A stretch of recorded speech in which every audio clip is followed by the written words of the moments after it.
So welcome everyone. This talk is about Bazel, and here we are with Klaus Ehling. He is a software engineer in Google since 2011. Is that right? 2011. And since last year, he started working on Bazel. Please welcome Klaus.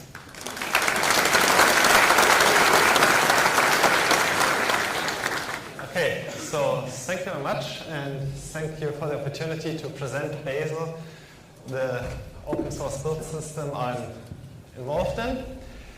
And the purpose of this talk is to give you an idea of what are the ideas behind Bazel and a bit about the look and feel. So what is Bazel? Short answer, it's a build tool.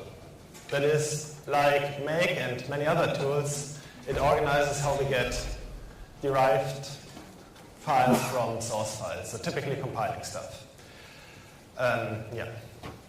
It is a tool that is used at Google for over a decade, or it's a core of a tool. Google has some specific extensions compiled in. And from that, given that it's been in use at Google for so long, you can already derive that it's mainly focused at the use case we have at Google, or whenever there's a design decision to be made, it's made to better support that use case, which is you have a large single code base. So the majority of code at Google is in one big repository, and that is under active development. And basically, you build everything from head all the time.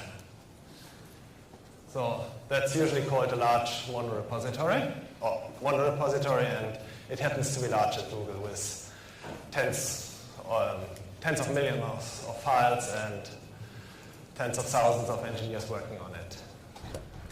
And it is an open source since 2015, so only recently being open sourced.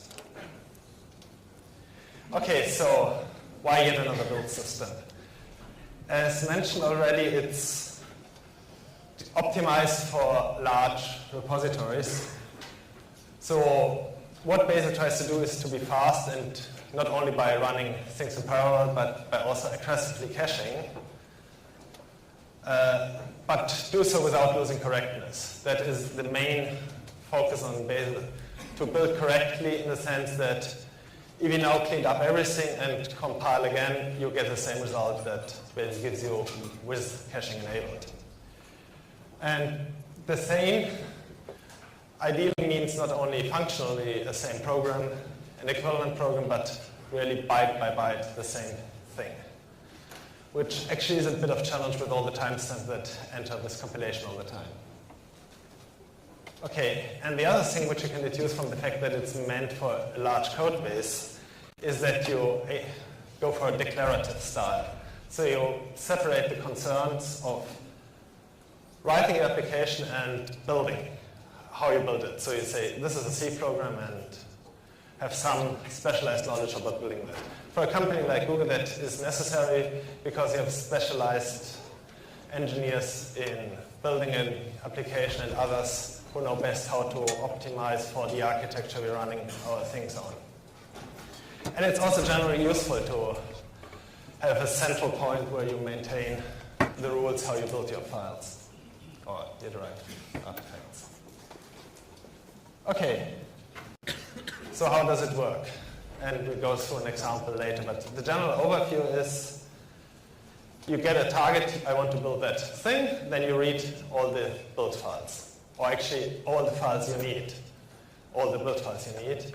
There's nothing like recursive calling or, no recursive calling. You just read and construct the whole graph of all the dependencies you have recursively, but it's all in the same process. And from that, you decide which actions you need to do, so which invocations of compiler and so on, and then you execute it. Except if you've done the same command already with the same input, because then you don't have to do it twice. Okay, so generally generic build tool. And that's to give you a bit of feeling how the whole thing looks like. Let's go through an example. Oh, before, one of the main design features is that the repository is big, and we say we read all the build files. That can be a lot of them. And the assumption is that it's definitely true for Google. You work in the same code base for an extended amount of time and compile again, run tests, change code, run tests again. So it's worth optimizing for subsequent invocations of build and not only for the first one. And therefore, to not compute the whole dependency graph over and over again, Bazel has a client-server architecture that is, once you start Bazel for the first time in a working directory on a code base, it will start a server in the background that constructs the dependency graph and keeps it in memory. And once you ask for another build or another test in the same working directory, in the same checkout, basically, same workspace, then the information will already be in memory and only updated with changes made to the files since you last invoked Bazel. And that's also how we can handle the whole dependency graph in memory and read everything without losing too much time on pre-computing on computing the build graph over and over again. Okay, but as I said, declarative style, how does it look? Let's look at a simple example. We want to write hello world, which is a simple program, except to demonstrate a point, I choose to call a library, make a call to a library. So this program depends on a library, as it is usual with also bigger pieces of software. And in this case, a simple C library, so you have a header file, and you have an implementation. Okay, that could be a typical, well, part of the source tree, but it shows already all the relevant parts. In that simple case, and now we want to tell Bazel how to build something useful from that. The first thing is we have a workspace file, which in that simple example, and in actually many examples, is just an empty file. It serves two purposes. On the one hand, to give the border of the code base and a reference point where all absolute paths or absolute names of targets to be built refer to. And it also allows to specify external dependencies that are built in, so external repositories. As said, Bazel wants to construct the whole graph, so it also needs about external repositories that are part of the build. But for the main use case that you have everything in a big repository, you won't have external repositories. So very often it's this empty file just to get the namespace clear. And then you have the actual build files. In this case, you have a library, or start from the top. Next to the C program, you have a build file saying, look, I have a binary, it's written in C. It has a name, this is the source file, and by the way, it depends on that library. And for the library, it's similar, say this is a library, it has a name, and all the C files in that directory are my source files, and all the header files belong to that library. So the important thing to notice is what is not in that build file. And this is all the details about what is my C tool chain, do I do a cross-compilation or not, what is my source and target architecture. That all is specified elsewhere, or you use for C there is also some knowledge built in. And the whole point is you don't have to specify it at each invocation of the compiler, but at a separate place. Okay, so now let's try to build hello world and see what happens. The first thing is we want to build a target, so we need to know what the target is. From the namespace, we see it's in the top level package, so we say, okay, we need to know about that package, and then we actually find the build file and read it. Once we know, then in that build file we see, okay, it's a C binary. We discover dependencies. There are two declared dependencies. One is the source file, and the other is the library. Okay, now we need to build a library. And before doing that, again, the important thing is what is not shown on the slide. Bazel also implicitly records which toolchain it is building things for. So if you later change that, it knows that all the binaries have to be rebuilt again. Okay, but then the library is also straightforward. It's found in a package, so you read the build file in that directory. And as already mentioned, the whole dependency graph is built at once and kept in memory in the server. Okay, then you see clock expressions, which means you have to really read the content of the directory. You discover the files you need. And now you've discovered all the things you need for your build. Then you can evaluate the rules and know which actions you have to perform, so which compilation steps. In this case, you compile the C file to an object, build a library, compile the other binary, compile the other C file, and then link everything together. So this is the graph that is actually productive. This is how we get to derived files from source files. These are the actions. But the important thing is there are all the other dependent things we read during the planning of the execution, and we need to keep track of in order to discover if something changes. And that's what Bazel does. It really records all the dependencies, not only those that are source files. For example, if we add a file to that directory, just simply adding the file, then of course nothing has changed with the targets we've built, but we discovered that the content of the directory has changed. And by discover, I actually mean on operating system where that's possible, Bazel tries to be notified by the operating system about changes, but it can always fall back to restarting everything.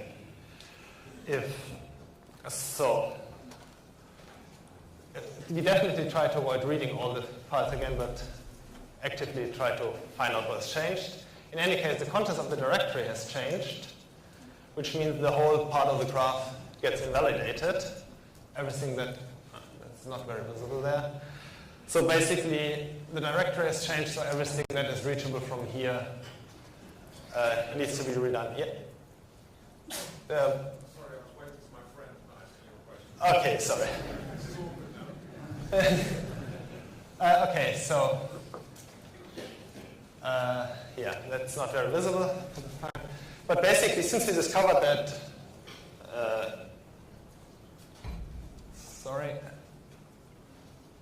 that a large part of the graph is invalid, we walk through the graph again, and once we hit the library rule, we see that since the content of the directory has changed, we need to extend the action graph so differently, so we add the missing parts of the action graph, and then we know what needs to be done again.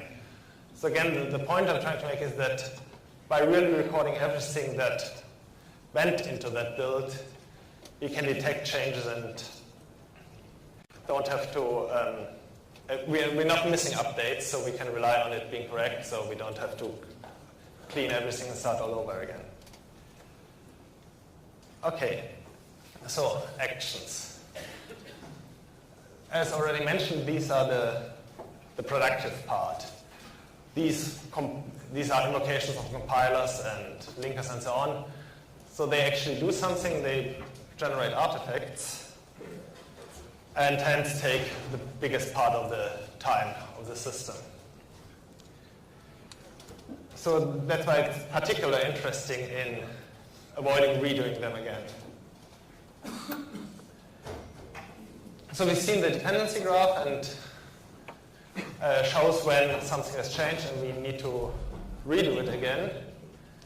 But there's also caching of actions themselves in the sense that if the input hasn't changed, we don't need to redo the action, the output will be the same, so we don't do it. Of course, for that to work correctly, Bazel needs to know all the inputs and all the outputs of an action. And not on, so Bazel needs full knowledge about that, because if you read more files than you declare, you might accidentally hit, or you might not redo an action that needs to be redone. So conceptually, that means there are nodes such done something targets where you have an empty file saying, yeah, I've done all the prerequisites of a task, but you actually do declare all the inputs and outputs. that go into a target. And all your actions are supposed to only read the input that are declared. Now suppose that sounds like a huge burden on the person writing the build file. Well, there is some tools that help. Bazel has built in a concept of a sandbox to make it easier to write correct build files, which only access the input they declare. And so by a sandbox, that's basically an isolated environment where only the declared inputs and the declared tools of the action are present, and where only the declared outputs are moved out. Depending on the operating system, that can be implemented in a different way. It could be a change root, or is. There's also the implementation where you just make a temporary directory link, a symlink in everything you need and nothing else. So that is not a security feature. It's just a tool to help you detect incorrect declarations in your build file. And for that, it works really reliable. And the other advantage of having full knowledge of all your input and output files is that you can send then an action to be executed to a remote place. So you don't have to build everything on your own workstation. You can use a build cluster if you happen to have one. And that, using a build cluster with fully declared input and outputs, is really powerful in a situation like Google, where basically everyone works on the same code base, because that allows having a cache that is between different developers. So you're not only not compiling a file if you already compiled it, but if someone else working on the same code base did it, because then the shared remote execution will tell you, I know the answer, that is it. And as I said, so if a lot of people work on the same code base, that can save a lot of time and be very efficient. Okay, that's the general idea of how Bazel works, and now I've shown C program. What about other languages? So first of all, Bazel has specialized knowledge about a lot of programming languages, including C, C++, Java, Python, and a bunch of others. It also has generic rules, in particular a rule called gen rule, which is, well, generically to generate artifacts. It's basically just, no, it is a shell command. You say, execute that shell command from these inputs and outputs, and to help you specify the shell command, you have variables that might look familiar. It's $add, $lesson, and so on. So that rule should look pretty familiar. Basically, it's the only rule you have in make files. But at least it means you're generically enough to build arbitrary things, because make can do that. And in Unix, everything is a shell command, so you can build it. Nevertheless, as I mentioned, that the idea is to have a central declarative place about how to build things. So, for every language, you want a central place where you have the knowledge of how to build things. And it doesn't scale to add all that information into Bazel, because there are more and more programming languages and so on coming up over and over again. I mean, it worked as long as it was a tool just for one company, where you knew all the languages you had and could add and control the tool yourself. But in general, that's not a good approach to add specialized knowledge of each and every language in the world into a single tool. So that's why there's a need for a way to extend the build files, but there actually is one. And that's called Skylark. It's an extension language. It has a syntax that looks quite similar to Python, and also the semantic is quite similar. But it's basically Python restricted to some core where you don't have too far-reaching side effects, so that you can evaluate things locally, don't need global state, and have at least the declaration of what you want to build in a very insulated way. Yes, and of course deterministic, because you deterministically want what you. So in the simple case, and as I hinted on the general, that is quite a generic case already, is that you can code up the knowledge how to build your language that isn't built into Bazel, or describe how to compile that language by means of already existing rules. I mean, it could be just generals all over the place. So that typical example, yes, to build that language, you just have to run that shell script, and by the way, you have several targets for, I don't know, the binary, or just from that source you can derive several targets. So the typical example is documentation. You have your whatever RST file, and then you can have a man page, a web page, and so on.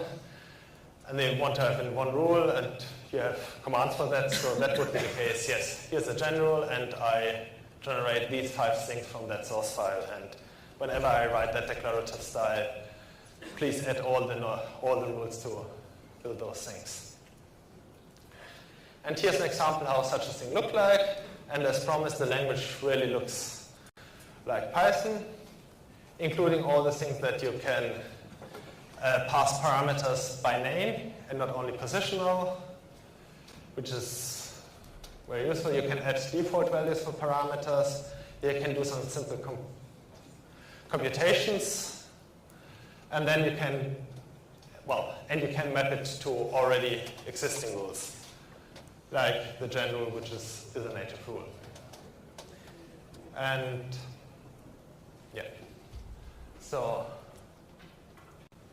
simple enough, and as hinted, you can even, the typical case, not only do some computations on the parameter to set up your command and set all the environment correctly, and then map to native rules. You can also do that conditionally depending on parameters, or you can map to multiple native rules so that by one declaration you declare a bunch of targets that semantically belong together. So you write such an extension in a separate file with the ending .bzl, and then in your build file, or in every build file that needs that extension, you load it by saying this is the file where the extension is described, and specifying the symbols you want to import from that file, so that by reading a build file, you actually know what is in your namespace and not suddenly accidentally declare commands you're not aware of. And I don't have an example for that, but Skylak also has full access to the action interface. So in the more complicated cases, you can really not only refer to native rules, but specify actions in detail, including all the things that native rules can do, like checking parameters for types, checking that parameters are present, and these kind of things. So I won't go into more details of Skylak. Instead, I'll answer the question that comes up occasionally is, did it take so long, or why does the whole process of open sourcing take so long? I said, yes, it was open source 2015, and in a sense it's still going on. There are still some tests which are not open source. There's some functionality which we intend to have open source, but is not there yet. And there is to remember that it's only became an open source project after a lot of years of internal usage on a single repository. I mean, a large one, but a single one. And in fact, as I said, Bazel is not a fork of the tool used at Google. It is the same tool, just Google has some extensions compiled in. So that also means that everything has to work all the time, also for the non-published use cases. Google can't afford to not have their engineers build software for an extended period of time. But once you have but from that history that it used for years only for an internal use case, a lot of properties of the code base arose which made it hard to open source it or still blocked open sourcing some tests. The one is if you have one huge code base with a lot of useful libraries, you tend to use them. So you have a lot of dependencies, including libraries that solve a problem that also open source libraries would solve, but they are Google specific, internal technology and so on. And of course, if you want to make a tool open source, you need all the dependencies open source. So cutting dependencies or finding replacement libraries is a big task. Yeah, so internally you have all the libraries, so it's just easy to use them, so you do it. And historically, as there was this only code base, there was a big focus on these languages that are widely used at Google. So the whole extension interface, Skylark, is something that only very late in the process came. And also still there's a bit of focus on the built-in languages, and we're trying to remove that and make it a more generic tool. Oh yeah, and if you have a large code base, then it's very easy to, or if you have only the one code base where things are supposed to work and where you build everything from, then you have the advantage that for all interfaces you know all the call sites, so you can change it easily, which is not that nice for an open source project if things change all the time. And of course, if it wasn't intended originally as an open source project, you find hard-coded paths everywhere, and it's, I mean, a lot of things that are all easy to fix, but in some, that's why it takes such a while to get it open source. Yeah, I just know what my compiler is, and a lot of small details like that. That's why the process of open sourcing is still in parts going on, even so what is open source is a useful tool in its own right. And yeah, and that brings me to the roadmap, where is Bazel trying to move to. So the big goal is Bazel 1.0, and I think on our roadmap we currently say we want to be there sometime next year, hopefully. What does it mean? So the first thing is we want the public repository to be the primary one. At the moment, the Google internal repository is the primary one, and then at least once a day it gets exported to the public one. That sounds more like a technical detail where you commit it first and then export it, but that has a lot of consequences.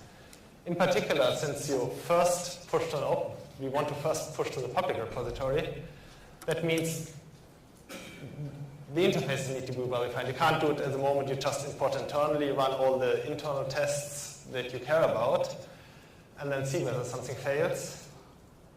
That is a big commitment, saying we need to get the interfaces well documented and well tested, because still Google is using the tool and can't afford having the engineers not have a build tool for a longer time. And to be a proper open source project, we also want all the design reviews in public. We're working towards that, but there's still some use cases which are Google only, and so sometimes things come up, but there is more and more going in the direction of having generic interfaces and open design reviews. Oh yeah, and at the moment it happens that the whole core team are persons employed at Google, which is, for a true open source project, we hope to also extend that base. And as I said, I mean, prerequisite for all that is to get things stable and well documented. And while that is the big goal, where we're aiming for, there are a lot of kind of technical improvements that we hope to solve on the way there.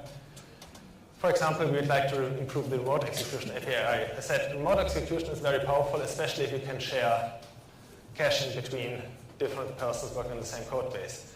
So Bazel, I hope I'm not saying something wrong, does have a remote execution, does have an API and a prototype implementation, but we hope to make that a more standard API that is well documented and used by a lot of people and get out of this prototypical state. And as I said, for it to become a community project and to be a generically useful tool, we aim to get more repositories of specialized build tools for languages which aren't that important within Google, and hope that there's a community contributing, or there is a community, and we hope that this increases and there's a good collection of rules so that Bazel can become more a language agnostic tool that knows how to organize compiling, how to do caching correctly, dependency tracking, and has a specialized knowledge about individual programming languages in a separate place.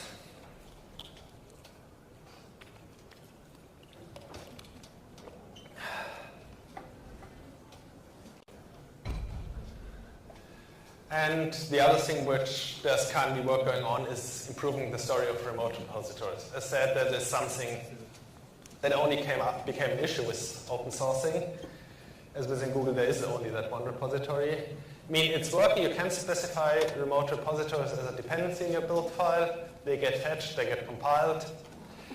But there are a lot of things to improve. In particular, recognizing if you fetch something in the hash value or the declared hash value hasn't changed, it doesn't matter that you're now fetching it from a separate place. You still can cache it.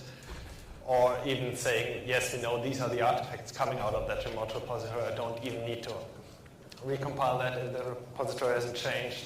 Then what about recursive remote dependencies? If some remote repository depends on another remote repository, and what if two then point to the same thing? So it is working in principle, but there's a lot of more improvements to be made, and we're working on it. And a lot of small details. Also, something which I didn't mention on the slide, but is also very big, is other platforms. So making sure Bazel runs well on iOS, on Windows. Windows especially is a lot of work going on. And yeah. So to sum up, what are the approaches of Bazel? It has a declarative approach. So you say what you want to build, and then have a separate place where you have the knowledge how to build it. You really track all the dependencies, including tools, including things that are implicitly read by a tool. And that is what ensures correctness, and you have some support to help you really know what you're reading, so the handboxes. And that full knowledge enables fast builds because you can more aggressively cache, you can execute remotely very easily because you know what is needed, and can share that between different people working on the same code base. And it is open source, and the plan is to commit, and there is some commitment to that, and the plan is to get a fully useful open source tool. Or it is already useful too, but make it a more community project, not a project dominated by one company. And you are invited to try Bazel yourself. So there's a homepage, the whole code is at GitHub. There are two mailing lists, one for people who just want to use the tool, and a separate mailing list for discussion on how to extend Bazel further, how to develop it. We have an IRC channel, and yeah, at least all release artifacts are signed. And pretty fast, so that is the end of my presentation. Then I'm here for questions, and we also have a stand next door where you can meet the Bazel developers today and tomorrow, the whole day. Thank you.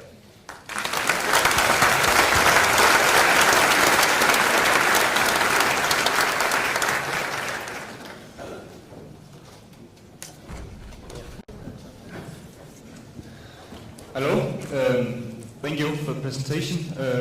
Are there any plans on making Bazel more modular? Right now it's one big binary file which contains a lot of dependencies. It's 100 plus megabytes. I know this could be necessary for the to make it reproducible, but so I'm not sure what you mean by more modular. So the code itself is organized in a modular fashion. There's also an internal interface where you can add more functionality. And another thing that goes in the direction of modularity is to get more of the specialized knowledge out of the tool into files describing builds. That it probably will always be a kind of biggish binary. And we certainly won't get rid of the dependencies of the JVM to Is this written in Java and it will save it? Or what precisely do you mean with more modular? I mean more modular in the sense that so you can remove a lot of the bundled dependencies that's in the binary. The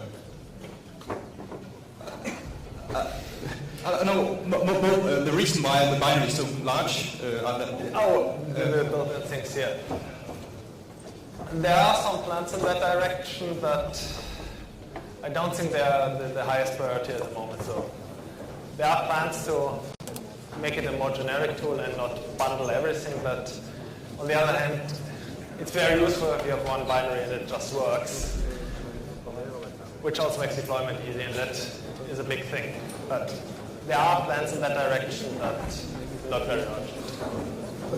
I think there were other questions. Yeah. Thank you for your talk. One question is, as you said, it's a tool with a history. Why did you decide to open source this now and not like 5 years ago? Was there a particular reason? And another one, will we see Android and Chrome using this tool? Okay, let's start with the answer to the second question.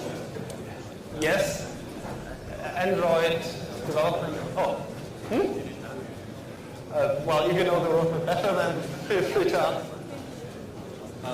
So we are talking to the Android teams and the Chromium teams. If you look at the Android source code, there are build files in there. Not all of the SDK is currently built with Bazel, but we hope that we'll get there. We'll see. For Chrome, they have built a lot of their own infrastructure. They use remote execution extensively. Our remote execution story isn't that stable yet. So it will take a while before we're at a point where they could switch over, but we certainly hope that will happen eventually. And the question why open sourcing now and not earlier, that's you know better, because I joined the team only a year ago, and I'm happy that I could join an open source project, because I like working in the open source and having contact with external contributors. But okay, why now? It sort of seemed to be the right time. There are things I can't talk about. Hello. How does it identify the toolchain it's using, and how does it detect changes in the toolchain for C, for example? Sorry, I'm over here. okay, so Excuse me, everyone. We're still running the session. It's question and answer. If you could keep it more quiet, we would appreciate that. And if you want to leave, if you could leave quietly from both sides. Also, if you could repeat the questions for other people, that would be good as well. because the other microphones is not. Yeah, if you could repeat the question. Okay. So the question was, how does Bazel identify changes in the toolchain?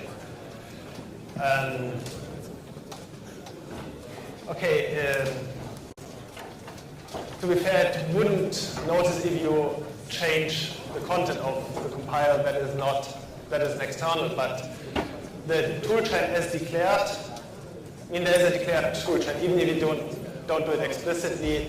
Internally, Bazel knows which compiler it did use, which libraries. Also, if you know better, you can also correct. There is always a declared set of tools that are to be used, and a declared target, and that information is kept into the graph, and if that declared compiler changes, then all the actions get invalidated and have to be done with the new toolchain. So it's not, as far as I know, it doesn't track the value, the content of external tools. So if you just happen to sneak in a new compiler, then that wouldn't be noticed. But if you declare you want to build for a different toolchain, then that is noticed. Okay, thanks. So you manually say, I'm going to use GCC 5.4, for example, and then if you change that, then it recompiles everything.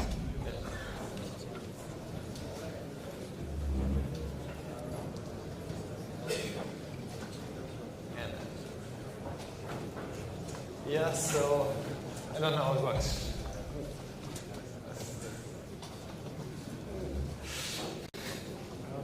How does Bazel work together with external dependencies and build things like we've got for Java, we've got POMs, we've got NPM, and all these things? Okay, so the question was how Bazel works together with external dependencies, in particular specialized ones for languages. So what you can declare is saying this is an external source tree or an external repository, or by various means download it as a Git, specified Git hash, download it as a file and check that it better has the hash value. And you can also drop in a build file.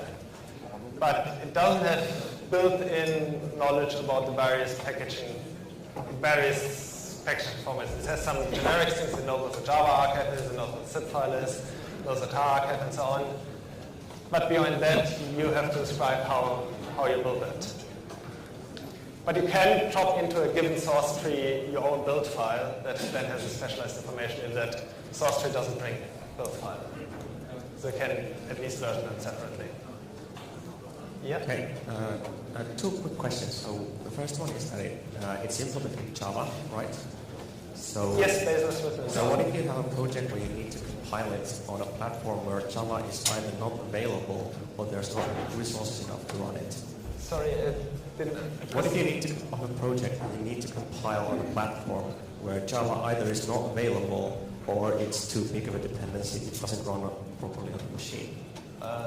So the question was, what do we do if Java is not available? So Bazel itself is written in Java, so on the host platform you need to be able to run Java full stop, otherwise you can't run Bazel. But if you have a cross toolchain, you can cross-compile for a platform where you don't need to run Java if the program you're trying to compile isn't written in Java, obviously. Okay, so the second question is more about, okay, so does committing code into Bazel require signing a CLA? Sorry, does contributing to the code require signing a CLA? Yes. Contributing to Bazel requires a CLA, signing a CLA. So that was the question. The answer is yes, it does. And yeah. So, but the code itself is under the Apache license. So if you say, yeah, you don't want to cooperate with Google, technically have the ability to fork even. So I would prefer to have it as contributions to the project. So one question here. It's here. Okay. Down here. Yeah. Hello.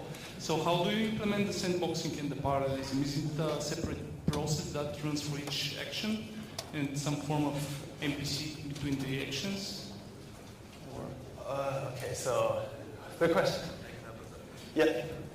So how do we implement sandboxing in detail? Okay, so the sandbox on Linux, we use a user namespace, and then we create a mount namespace and a network namespace, and then we set those up to show just the files that you have declared. And it effectively runs as your user, but the rights work out in some way. On macOS, we use the existing macOS sandboxing mechanism, which you probably know about. On Windows, we don't currently have a sandbox, but we hope to add that at some point. We have a question at the back. Hi there, thanks for the talk. So I was wondering, at the start of your talk you mentioned that at Google there's a source tree that has 10 to the power 7 source files in it, which is quite big. That also means that for more complex applications, the dependency graph, like the dependency graph itself would already not fit in memory. How does Blaze deal with that? Is there like some graph partitioning, or does it only like partially evaluate the graph? Or so the question was, what does Bazel do if the dependency graph itself doesn't fit in memory? It assumes it fits in memory, and it only looks at the part of the dependency graph that you need for your target.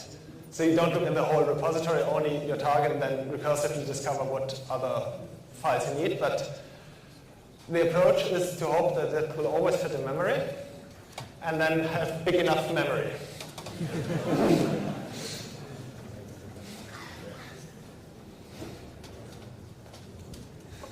Hi. Is it possible after all the building is done to use Bazel to generate some Docker images ready to deploy with all our binaries and dependencies? So the question was whether Bazel can build Docker images or use Docker images. No. After we have all the building done, then to package our binaries and libraries into some form of a container or packages like RPMs or webs. So the question was, can Bazel package the artifacts created? And the answer is Bazel has knowledge about certain package formats. As far as I know, definitely including Docker, Debian packages, NPMs, and, well, tar archive, obviously. And I'm not sure which else is already existing, but the plan is if there are more packaging formats needed, then to better have that as an extension instead of compiling more specialized knowledge into the original binary.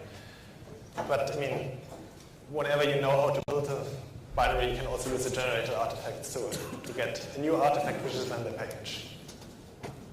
There's just an artifact as any other artifact.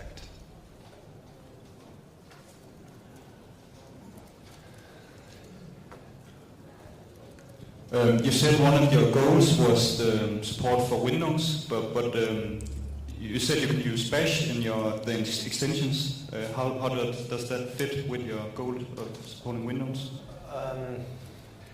Okay, so the question was based on Windows, and how does it fit with you have rules that explicitly call Bash? I mean, you can only, of course, you always need the tool chain to be present at the target. So there is something like, well, there is Bash for Windows, and if you want to write a rule in Bash as your build language, as your compile language, then you better install Bash. But there are plans to have rules that are specific to a language, like compiling C code, done that with the native tool chain. But if you need a tool, you have to have it on the machine where you're building. There's no magic way around that. There's a question over there. Over there.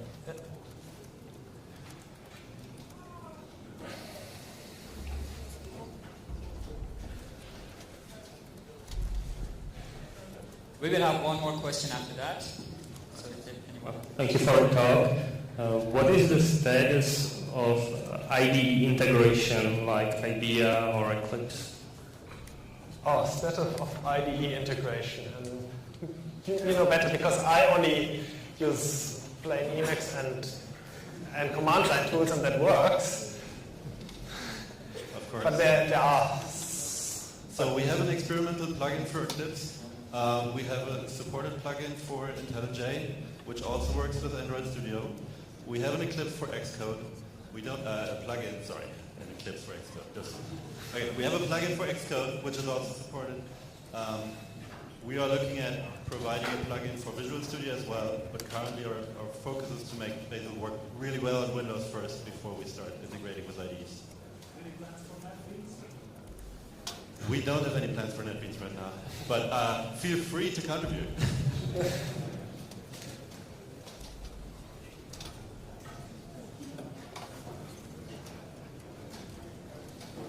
There's no more question. So it's right on time. Thank you, everyone.